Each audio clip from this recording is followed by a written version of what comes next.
இந்திய அரசியல் அமைப்பின்பால்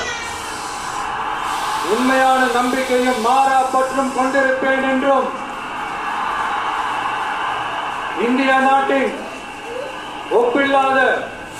முழு முதல் ஆட்சியையும் ஒருமையையும் நிலை நிறுத்துவேன் என்றும் தமிழ்நாட்டு அரசின் முதலமைச்சராக